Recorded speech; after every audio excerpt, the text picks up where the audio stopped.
welcome to the Aaron Werner podcast on iCode Media. Two of my dear friends and close business colleagues, Scott Lewis and Alex Tadros, own a practice just north of me in Inland Empire, just north of San Diego. And we talk with them about a number that doesn't get talked about a whole lot. And we hear chair cost, but we talk about cost per doctor minute is what we dive into on this conversation. I really enjoyed it. I did some quick math while we were on the discussion to see what my cost per doctor minute is in the practice, and I shared that at the end of the discussion. But I think it was pretty insightful, pretty easy to calculate. So please enjoy the conversation, share the conversation, give us your thoughts, your feedback. Would love to hear what your your cost per doctor minute is. And of course, support those who support us. Hey everyone, a quick heads up about something I'm really excited about. On June 24th during the AOA meeting, we'll be part of a live interactive event that takes a deep dive into how AI is transforming our practices and our profession. We're calling it the Gateway to the Revolution in Optometry. If you're a doctor, a staff member, somebody in the industry who's wondering how to actually use AI, not just talk about it, this session's for you. We'll cover how to demystify AI, ways to leverage data for better patient care and practice performance, lessons from other industries, and it definitely is a live AI workshop to show you real-world applications. And the best part, the event is free thanks to our partnership with the AOA, but space is limited. So head to gatewaytour.ai to grab your spot. Again, that's gatewaytour.ai. See you there. The Myopia Collective. CooperVision and the AOA have partnered in a groundbreaking initiative to change the way optometrists in the U.S. treat children with myopia. The purpose of the Myopia Collective is to rally the profession of optometry and its allies to interrupt the status quo and elevate the new standard of care for children with myopia. Every individual is encouraged to become a member of the collective. By joining, you commit to taking action to help slow the progression of myopia in children. You'll receive updates and information about the collective and its work in the fight against myopia, gain access to educational opportunities and resources offered by the collective, and hear from change agents, the ambassador optometrists selected to serve as advocates for community and policy change that facilitates the mission of the collective. Scan the QR code or click on the link in the show notes to join the collective today. In the past, our focus revolved around prescribing MacuHealth or MacuHealth Plus to patients at risk of macular degeneration, while also recommending it to collegiate and professional athletes for enhanced contrast sensitivity in sports performance. However, this year's introduction of the Life Meter has been a game changer. The Life Meter revealed a concerning truth.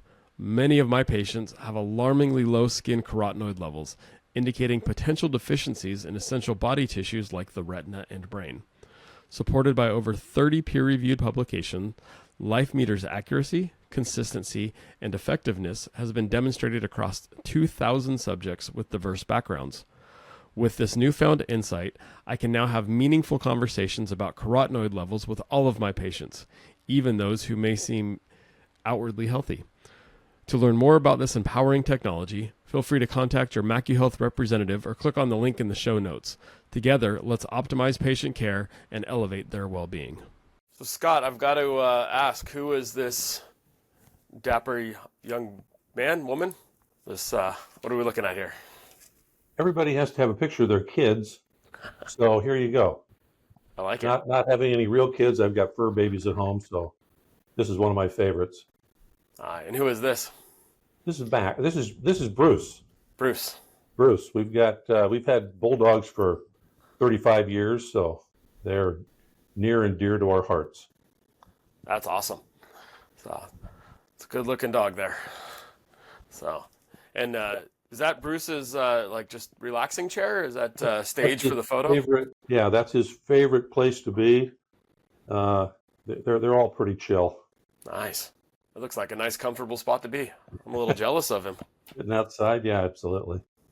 Very cool. So Scott, Alex, before we jump in today, give us a little bit of a bio, who you guys are. I know you very well and consider you close friends, but for everybody listening. I graduated in 1979, and so I have started the practice 35 years ago. Alex joined 10 years ago as a student, and so it's been a very good relationship between the old and the new.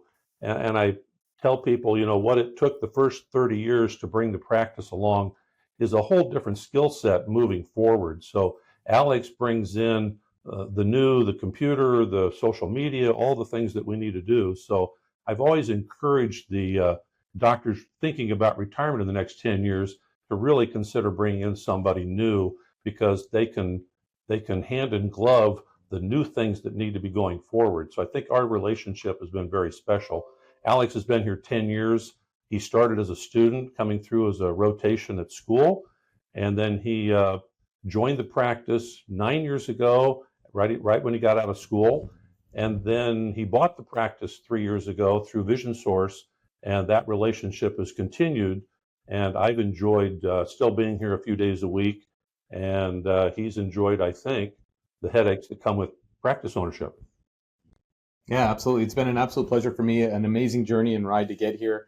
I actually hold Scott in very near and dear to my heart. He's actually been my mentor in optometry and helped me grow academically, professionally, as well as to learn a little bit more about the business and operation side of a practice, especially one of the size of what we're running with.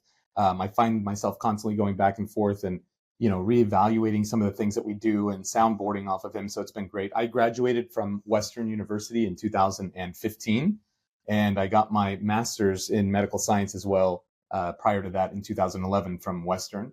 And so I've always wanted to do private practice. Vision Source was the perfect fit. I also, like I said, appreciate being part of the Vision Source family, and that's been huge for me. So that's kind of the start of the whole concept for me with business acumen, is to really kind of understand fundamentally things differently than just simply looking at a P&L or what we think is an operational management within the clinic. So very cool. And your guys' practice is in Southern California, and single location, quite large, very impressive. You were at the forefront of lots of different concepts, from the kids' playroom to just the practice flow, how you walked through when you built out your new building. So it's a pretty neat practice. And Scott, you've always been one I've looked at who goes beyond the typical KPIs that we talk about in optometry. The 6 or the 9 or the 12, whoever's writing the article, and what they want to highlight. I've always been impressed by how you view the numbers and see the numbers, and then been able to make that transition to managing the practice so it's no longer a transactional relationship. It's still patient care first, taking care of your team, but making sure that the practice is healthy enough to continue that mission. So I know you've prepared some stuff for us today. I purposely did not look at it because I wanted to enjoy it and experience it the same way that the listeners are going to. So I'm going to give it to you and let you take it away. I've looked at benchmarks for over 20 years, and it's always been something about what's the purpose of the benchmarks. Everybody wants to compare to themselves from year over year, but also to improve how do you make more money, which is really what it comes down to, is how am I doing compared to everybody else? And so when we look at ways to make more money, as it says here, you can work longer and more days, which a lot of doctors do. The single doctor, single location seems to, if I work more hours, if I work more days, if I open Saturdays, if I do that, well, that's not where you want to go. You can reduce your costs, but for the doctors that are already in Vision Source, they're already kind of hitting on that point. The key here, though, I think, is making more money per patient. And as it says, you can raise your fees, increase multiple pairs, expand services provided. That's better, but seeing more patients in less time is really the key. When I talk to doctors that are just starting out and they're seeing 5 or 6 patients, and they spread those patients out over an entire day, they want to see more patients, but they need to figure out how to see more patients in less time. And that's where we're talking about the efficiencies by delegating. When we look at benchmarks, most of the time the benchmarks that we've looked at have been revenue per something. And so you'd look at revenue per exam, revenue per hour, revenue per square foot, revenue per this, per that. And when you think about a P&L, and if anybody listening doesn't have a P&L, which probably everybody here listening already has one, but if you're not comfortable with looking at a P&L, you really need to look at that. And that's kind of where this all started, is looking at these benchmarks on the revenue side of the P&L was giving us certain points of information, but I wanted to kind of look at something on the expense side. So this came down to looking at the P&L, and there's two parts, two halves of the P&L. You've got your income side, and then you've also got your expense side. So what I'm looking at here on the expense side, and this is a very simple number to obtain, and the benchmark is really the cost per doctor minute is where we're trying to get to. It's a very easy number to attain, and we look at the benchmark on an annual basis. So if you're looking at your annual P&L, so everybody by now should have their 2024 P&L in front of them, and you can look at the expense side and you add up a couple of numbers, and you start out with your occupancy costs, which is going to include your rent and your utilities and all that. Add in your employee expenses, staff costs, and this is non-doctor expense. And then you put in your advertising and variable overhead. So this basically becomes a general operating expense plus your occupancy costs plus your staff payroll. And we're looking at that number as a nut that you have to cover that nut every hour you're in the office before you can make any money yourself. So if we look at that over the cost of the entire year, those three things added together off your P&L for the entire year, and then you want to calculate how much time you spent in the office seeing patients. So that's a number you need to go back and look at the calendar and see, okay, January, how many days was I in the office? So you look at the number of doctor days that you had. If you had 2 doctors some days, if you're out of the office some days, if the office is closed some days. So you're really looking at the number of days you have a doctor in the clinic seeing patients. Multiply that number times 8 hours a day, if you work 8 hours a day, and then multiply that number by 60 minutes. And what you're going to come up with a great big number. And the point is, you take that number of how many minutes you were in the office and you divide the expenses into that. So what this is going to tell you is, it's going to tell you how much money do I need to generate per minute in order to break even. As soon as you step into the office, that number, that clock starts ticking. And so you have to pay the rent, you have to pay the staff, you have to pay the utilities, all that stuff starts working.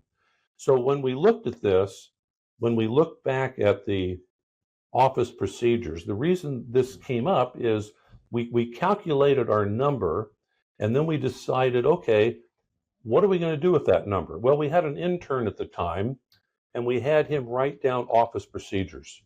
He made a list of everything that happens to that patient every time they come in, from answering the phone to collecting insurance information to doing an auto refract, doing a stereo test, doing this, and this. And we came up with 75 things that happen to every patient, every visit. So the question became, okay, if we have 75 things that need to be done, who's going to do each of those procedures? Well, after we calculated what it costs us, we found out that if the doctor does this, the doctors were running at the time, it was $3.41 a minute. Since then, we've polled several different offices, big offices, little offices, and we've found everywhere from $3 a minute to over $6 a minute is what it costs the doctor. They have to generate that much money per minute just to break even.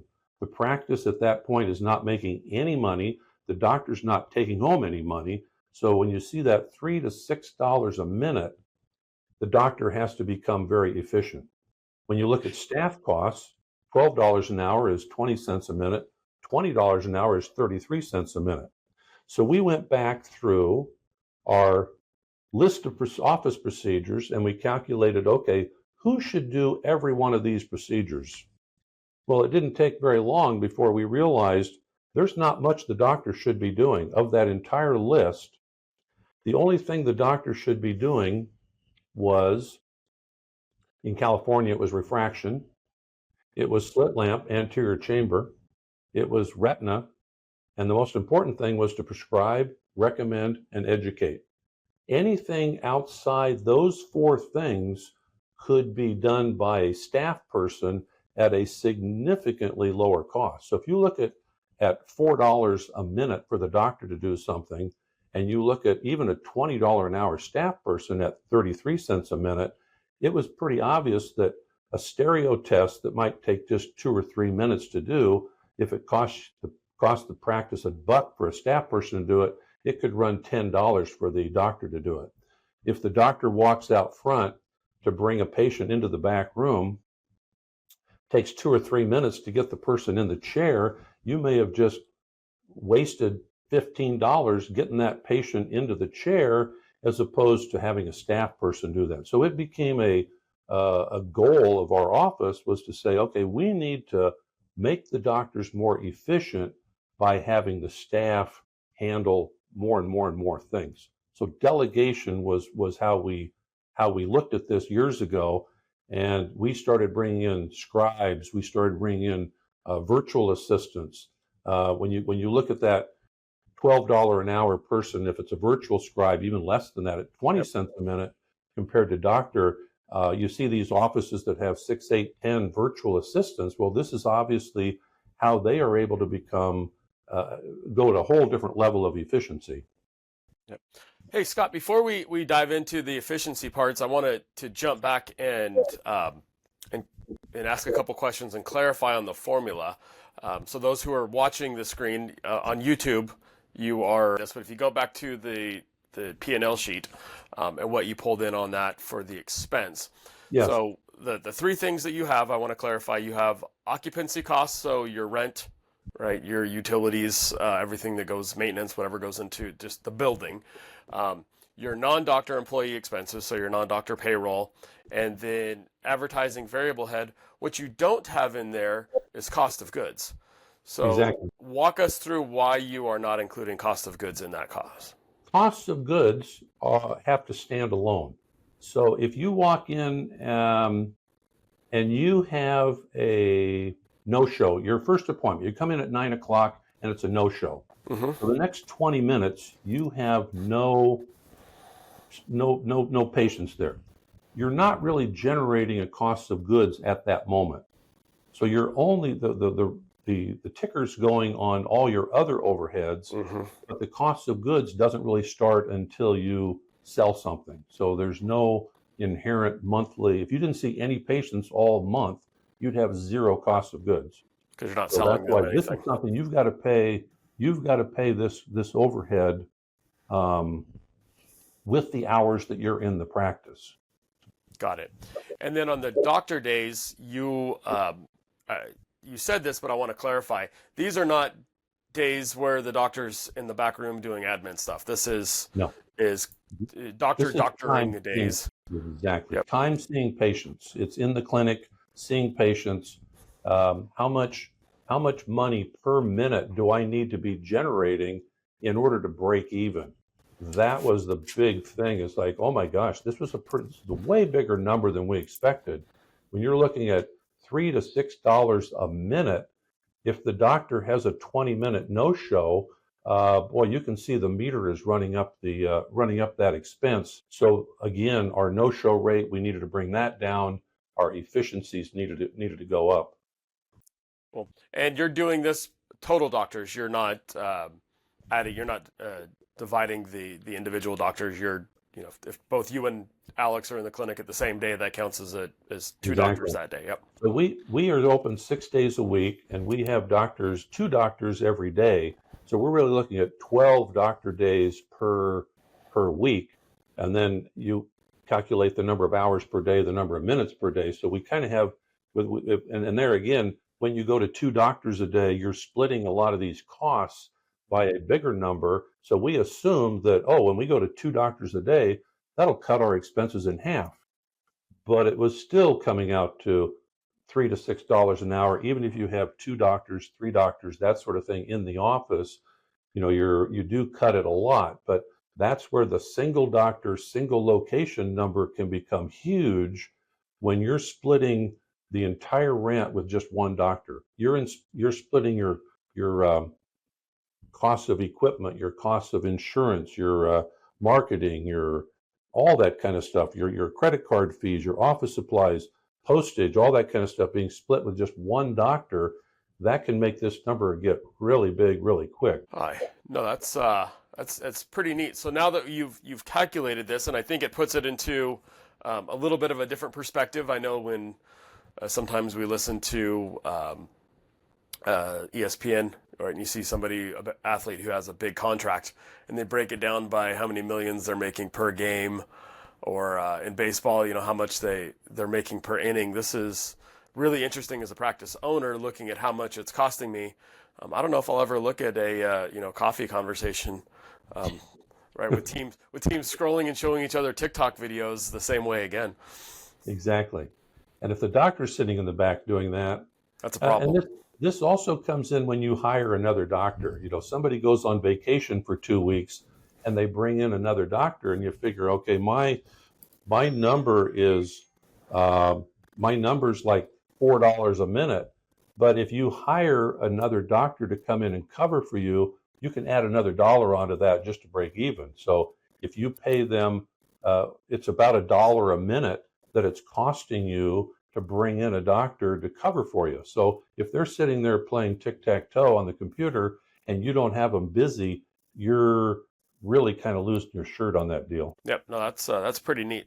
So let's jump into to how you delegated this. Actually, before we do that, when you did this math, how did you present it to your team? We sort of laid out the 75 things that need to be done. And for them, they didn't really get the concept that it costs $4 for the doctor to do this and 30 cents for them to do it. But we kind of laid out and showed them who's going to do each one of these things. And part of it was an efficiency when we had hired doctors who were coming in at the time, who they like to get up and walk in the other room and grab a contact lens and walk back in the room and put the contact lens on the patient and then sit for a few minutes chatting and waiting for that contact lens to settle. And it became obvious, it's like, wow, that doctor just spent 5 minutes walking out of the room, going to get a contact lens, coming. That just cost us $15. Everybody was concerned about what they get reimbursed from VSP, but we realized we were throwing money out the window by having the doctor do these things. And the staff they were excited about this because they said they enjoyed the delegation. They enjoyed their extra responsibility. Back in the day where the technician would do an auto refract, do an NCT, stick the information on the chart, stick it in the door, they never saw any more of the patient. They had no idea what they were doing. And so by increasing what we delegate, it improved the staff thinking in terms of they had more responsibility. They realized, the sky's the limit. We want them to do more and more, and they kind of stepped up to the challenge, and they are way better now than when they used to be. From a technical point of view, they understand. They can look at Optimaps. They can look at OCTs. They're identifying things in advance because they've now been doing this. They've been doing more and more of the exams. So we were concerned about, sometimes the doctor thinks, well, the patients don't want the technician to do much. We found just the opposite. We found that the patients thought, wow, you guys are so thorough. You're so advanced. Having technicians who knew what they were talking about was actually a game changer for our reviews, where people were more impressed with the person doing the exam, to the point where when the doctor walked in, it was like, oh my gosh, you mean there's more? Yeah, the doctor hasn't even gotten here, but most of the testing had already been completed. I like it. That's pretty powerful. So you track this on you said years. Do you watch it every month? And do you do like a rolling quarter? Do you just at the end of the year, you'd calculate it by year? How close do you watch it? Most of the benchmarks that you use, revenue per this, per that, you'll look at every month, every quarter. Sometimes it's every week. It's like at the end of a day. This number is sort of like gravity. If you do it once a year, maybe every 6 months, you can get a trend, but you'll kind of get an idea. This is not a number that you really are trying to save a nickel here and there, but it's an overarching theme that when you understand that when you're sitting idle for 20 minutes and that's costing you $4 a minute, it's like, I need to get more patients in here. I need to keep the doctor busy. Alex, what And do you think? I'll add to that too, to be honest with you. So when we first did this years ago, and Scott and I was a student at the time when Scott went over that, and I joke with him and I tell him I went home and I told my wife, based on the cost per minute, I can't take out the trash. That's not worth my time. I will tell you today, I still take out the trash. It is absolutely worth my time. But the point was, it was really kind of a different way of looking at things that we hadn't thought about before. And so initially, we thought this would be a calculation we do one time, and for the most part, it stays pretty stable. And I was talking to Scott just a little while ago, and even at the start of the year, kind of looking at a few different things and thinking like, when we look at the P&L, we see, hey, things kind of look very much status quo, right? We look at our percentages for our cost of goods sold. We look at our percentages for our staff cost, all these different things. And for the most part, everything was still kind of well aligned. And then I looked down at the net number and realized, oh my gosh, we're not really doing as well as we thought. Something is off whack, something's off kilter.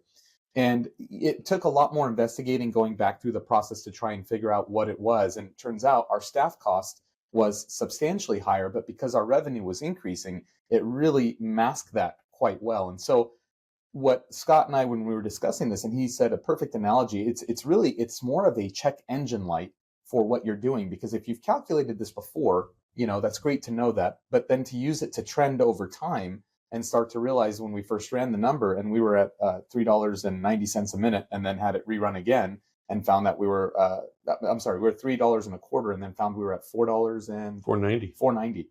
Was like, oh my God, what changed, right? Where did we have this big difference in terms of that metric? So as he and I kind of delved into it a little further, it would have been, wow, if we would have run this at the start of the year and realized, hey, something's off, go find it, go figure out, why is this showing such a substantial increase per minute for the doctor time? And we would have very quickly identified that our staff costs, we were quite inflated.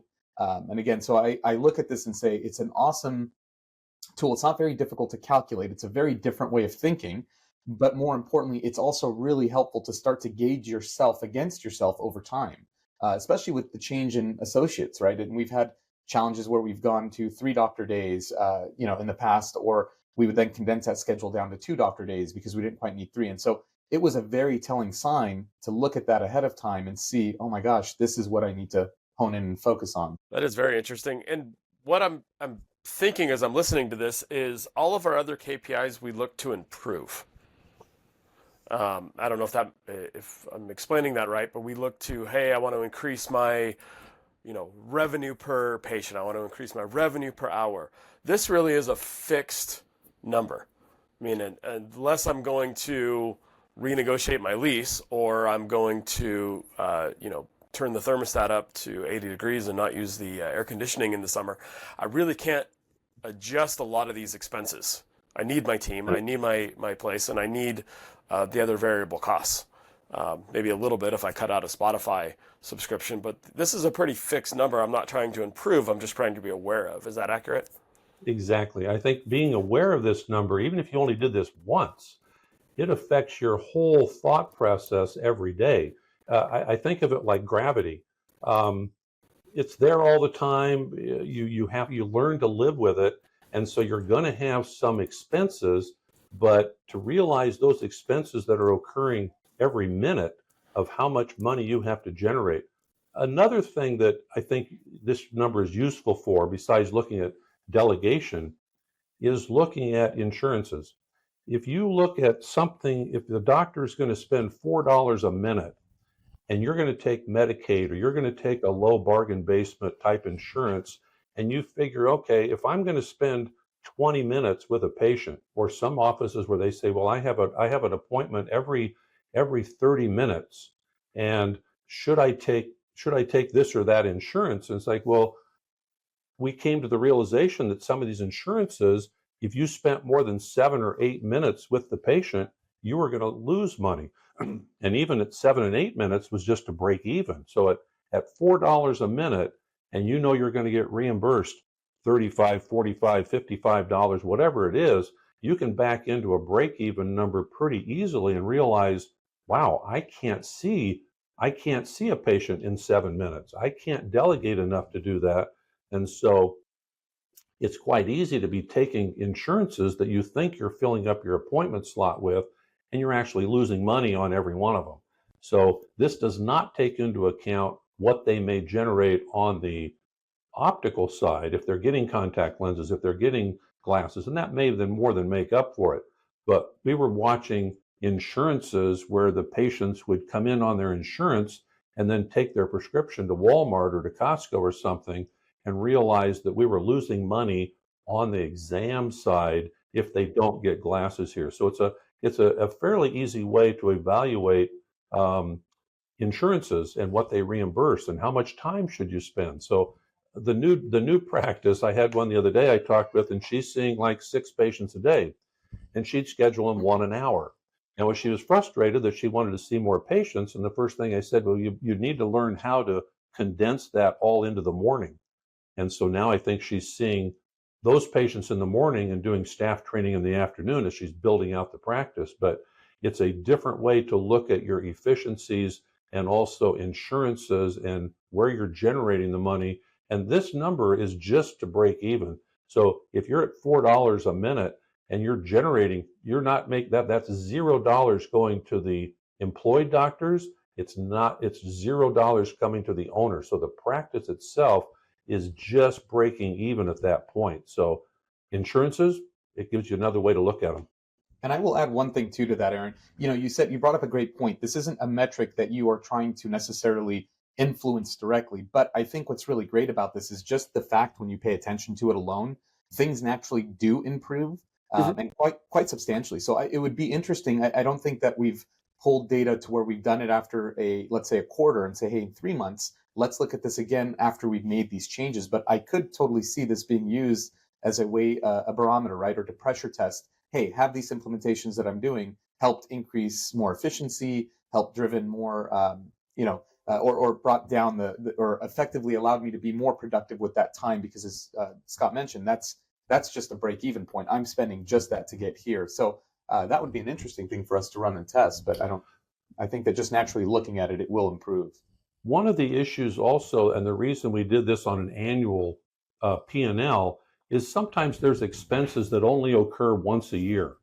And so like in the first quarter, if you pay for software or you pay for something like that, where you may have an expense 1 month out of the year, it can throw quarterly numbers way out of whack. So at the end of the year, when all your bonuses have been paid, or when if you have rent increases or you have this or that. So over the course of the entire year, staff costs and that sort of thing sort of even out. So the number is, I don't think, if you looked at this number every week, you'd have a wildly changing number based on expenses. So the annual end of the year P&L is an easy way to grab those 3 numbers and then crunch to figure out how much time you spent during that year. That's a great point. I was thinking of our expenses, and Weave comes to mind, right? We pay that, and we, at least our office, pays it as a lump sum once a year as opposed to monthly. And because you're not going to really affect the cost wildly, unless you're trying to get rid of some of the unnecessary or duplicative expenses, having the Apple Music plus the Spotify plus the 4 different music streaming services. But again, those are not break the bank type of expenses, so I don't think it would mess with it too much. The other thought that as I'm listening to both of you on insurances, it's to me it really speaks about time, and it's less about is this a good insurance and more about, and I think you mentioned this, Scott, how much time am I dedicating to this? And even on the extreme, let's say we bring in an IPL. Well, how much time am I dedicating to that treatment? If I'm bringing in if I'm charging $50 for a session, but I'm dedicating an hour to that session because I want the patient to have a certain level of experience, well, what does that look like down to a generating revenue per minute? Am I covering my cost? Which should be the bare minimum. I should do significantly more than covering the cost, because on something like this, I know I've got to pay for the equipment as well. And so really setting an understanding of where I need to set my fees in relation to how much time I'm spending on each of those services, not only to cover my costs as you talk about, but then to make a profit, because we can't run unless we're making a profit. We love instrumentation. We love technology. So we have all the whistles and bells, but when we go to look at equipment, we are really looking at equipment that the doctor doesn't have to use themselves. So if it's tech driven, Mm-hmm. and you look at 30 cents a minute compared to $4 a minute for the doctor to spend time doing tests. So we love technology that the staff can do it, and the data can fly up in front of the patient or the doctor and the patient in the exam room, but it's already been done ahead of time. That's a much better use of technology. To buy a piece of equipment and have the doctor play with it, most of the time, total waste of time. Yep, I agree, and I like the way that you're thinking about this. When you've worked with offices and you run through this calculation with them, what's been the biggest aha moment or reaction that you've seen from them? I think it was the same thing as our first time that we did it. When you think about cost per minute, most people, they kind of look at, well, at the end of the month, I made a few bucks, I did this, I must be doing okay. But when you think about this on a minute to minute basis, and you realize how you're wasting 5 minutes here, you waste 4 minutes here, you waste 3 minutes here, over the course of a day or a week, you realize, there were hours that I was really not being productive. And it can kind of grate on you a little bit right at first when you realize, gee, I thought I was busy, but I wasn't really doing anything that was generating money. So this is, the lawyer that's billing out time. We kind of think about it in those terms now of, is the doctor doing something productive right now, and who should be doing each one of these things? Yep, no, that makes perfect sense. And if I'm, where could if I'm not being productive, where else could I use that time? Mm-hmm. And I love what you said about cold starts, and it's the advice that I give as well. Don't be open all the time. And in fact, my favorite schedule for a growing office is on a 2-week cycle. You work Monday, Wednesday, Friday, then Tuesday, Thursday, the next week. So within any 2 weeks, you have every day available, but not always right now. And if you're not busy enough, you can either be working on the business, you can be working at a different practice, generating revenue for yourself and learning different skill sets or whatnot. But yeah, sitting being unbusy is not a good place to be. That's pretty cool. How have you, knowing this with your team, is it something that you frequently speak to them about? Do you say, hey, look, it costs us X dollars per minute or X dollars per hour just to be here, and so we need to be generating enough revenue to do that? What is that, other than delegation, how does that conversation look? It's sometimes a slippery slope. As all the doctors know, the staff thinks we make $1 gazillion a year. And so once in a while, bringing up this concept where this is so totally foreign to them. Everybody thinks they need more money, and they do. But this, I think, is an eye-opener sometimes for the staff. We don't dwell on this with them, but it's good to give them a glimpse into what it really costs to run this thing. So when you're looking at $4, $5, $6 a minute, they're taken back a little bit to like, oh, I had no idea. This is so far out of the realm of how they think that. What do you think, Alec? Yeah, I agree completely. I think the other challenge too, when presenting to the staff in specific about these ideas is, it's for those that kind of get it, that have the entrepreneurial spirit, they tend to kind of rise up and say, oh, well, we can make this better. I've seen, through this conversation, a staff member say, well, I don't know that it makes sense for you to have to fill out this referral letter. It's easy for me to just jot it down and you sign it, right? So the people that genuinely kind of understand that, or at least after being explained to that, feel that they want to move things forward or help be more efficient, that's really kind of where it helps them shine, because they start to see the value in, the delegation. And even, we have the same conversation. We've got different levels of scribes and technicians, for instance. And so, having a patient who's coming back and doing the preliminary testing, that may be great to have our technician go ahead and do that. But then when we've got a resource like a scribe who's a little bit more advanced in terms of educating or performing a MIBO flow in the office or things that are of a higher caliber, for them to understand, hey, where is the value in, you sitting there taking someone through an AR machine when you've got a technician there twirling their thumb versus, okay, how can we better use your own time as well? But we haven't we haven't pulled the data for specific types of staff, but the concept still remains the same. I think they better understand how to allocate resources, and that's where I see fundamentally the improvement in operations really comes from, at least from the staff's perspective. Yep. If everyone's working at their optimum, where the doctor's doing doctor things, the scribe's doing scribe things, the technician's doing technician things, then that enters into the virtual assistant. When you look at a $20 an hour person getting 33 cents a minute and a $11 an hour virtual assistant making 18 cents a minute, you're now down to looking at another whole level of efficiency of who can be doing things in the most efficient manner. Absolutely. I think it tells you a lot. Not every one of our employees, our team members, are going to fully understand things to the level that we do, and I think that's okay. You see that again in pro sports, right? Some athletes just seem to understand the game better and understand the nuances of the game better, and others are there, doing their job, and that's not a knock on the ones that are just doing their job. They're just people interpret things differently. But I do love to see, as Alex called out, the ones who understand it and then try to fix it. And quite honestly, those tend to be the ones that rise up through leadership, and at least in my office, because they get the method behind the madness. They understand the why beyond just the how or the what I'm doing. And I think that's pretty important. This has been a fascinating conversation. I'm a little scared to see what my cost per doctor minute is in the practice. Whatever it is, you'll be amazed, because it's not a number. When I ask doctors, what do you think your number is, they have no clue. They can't even come close to what this number might be. So it's a real eye opener for everybody, whether you're in the, and we've looked at small offices. We looked at the $300,000 office, we looked at the $3 million practice, and just for fun, we were looking at a $9+ million practice.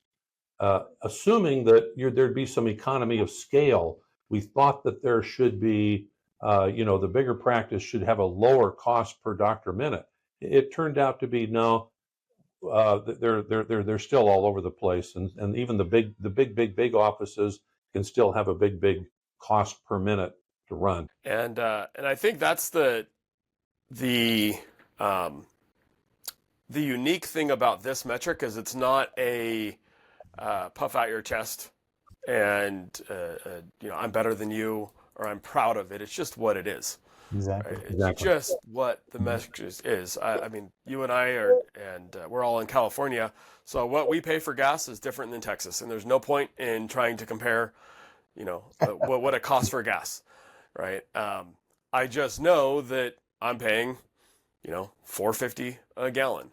Now, what I can do is find a different car that gets better gas mileage. I can slow down. Because I'm not going to drive a Prius. I'm going to keep driving my truck, but I don't need to drive 85 miles an hour. I've kind of found my sweet spot at 72 is where I get the best mileage, but I can make the adjustments. But either way, I can't change the fact that I'm paying $4.50 a gallon, and this to me is kind of that $4.50 a gallon. Right? I can't change it, but being aware of it can help me change other behaviors that I do to make sure I'm maximizing my opportunities in the practice. Looking at California compared to Kentucky or somewhere on the East Coast or something with rent and staff costs and those kind of things, I think it's going to be not a number that you can say nationwide, you should be here, you should be there. And if you do a bunch of stuff and you move the number 3 or 4 cents a minute, you miss the point. The point is at $4 or whatever your number is, at $4 a minute, I need to be using my time in the right way. I need to have staff that gets it, that they can fill in the fill in all those 75 things, and we came up with 4 things for the doctor to do.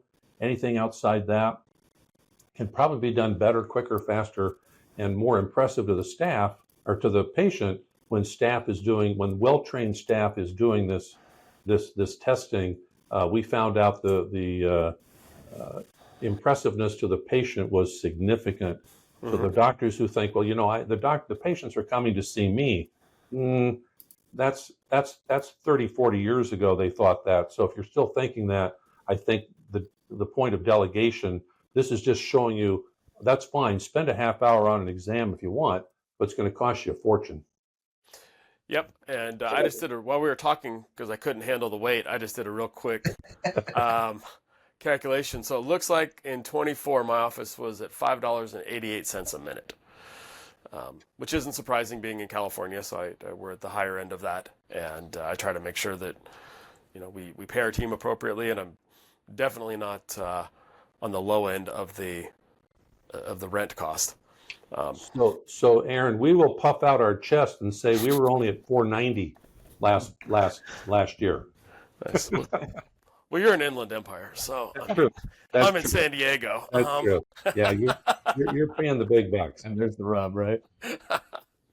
So nope, it's all good. Well, this is really interesting, and I would love to bring you guys back. I know there's more to dive into, but I think just finding the number and understanding the number and then going back to that, because if I take that 588 number per minute, that means it's costing me over $350 an hour just to be there.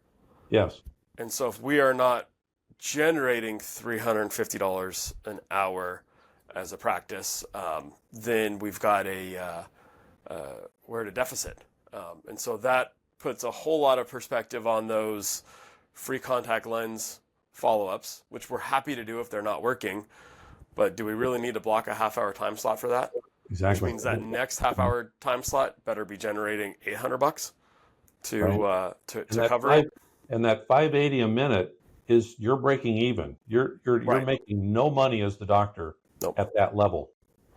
Nope. So it's so knowing this is that the times, just that whole idea. What should your goal be? So if I'm generating 580 a minute, let's round up to 6 for the math. What should my revenue goal be? Or have you guys explored that to make sure that I am generating a profit? Well, that's up to you. How much money you want to make and how fast you want to make it. You can do the math, and you may figure I need to be generating $12 an hour or a minute. If I'm generating $15 a minute and it's costing me $580, well, then I've got that difference there to solve. Mm-hmm. Some of this revenue you can make on the optical side. This does not take into account contact lens sales, optical sales. We're just looking at the meter is running, the gravity every minute is how much weight do I have to pull up just to break even on the exam fees. Yep. So, no, that makes sense. And the last question before I let you guys jump, because Alan Chung is running on the treadmill and going to yell at me here. When I have an associate doctor, and I'm reading your parentheses here that it adds an additional $1 per minute. I'm not counting them in my non-doctor salary. Do you factor them into the total doctor salary? Because I got to pay them to be there, whether they're generating revenue or not. How do you perceive that? Well, that's where the extra $1 an hour comes from. So if you pay them like $460, $480 a day, that's $1 a minute. So Okay. They need to realize that they need to be, if they're there covering for you, they need to make your 580 plus they got to generate another 680 before the practice is making any money. So just to cover your costs for an outside employed doctor, add another $1 a minute to whatever your number is. Gotcha. And that $1 a minute just came from what essentially their per diem is divided by. Yeah, whatever it is. Yeah, down to But it'll be a little bit. $1 is going to be pretty close for most people to say. Just the concept of if I'm seeing patients, I got to do it at 580 to break even. But if I hire another doctor, if I'm not there, then you're up to another $1 on top of that just to break even. for the practice. I like it. Well, I would love to bring you guys back to strategize this a little bit more and build on it, because my brain just immediately went to, you know, what we do during downtimes, obviously the delegation, but when there's not a patient there, what we can talk about. But I'm sure that's another 45-minute long conversation and things to explore. So Scott and Alex, this is pretty neat. Thank you for presenting this and simplifying it how you guys have done. Certainly. Thanks so much for having us.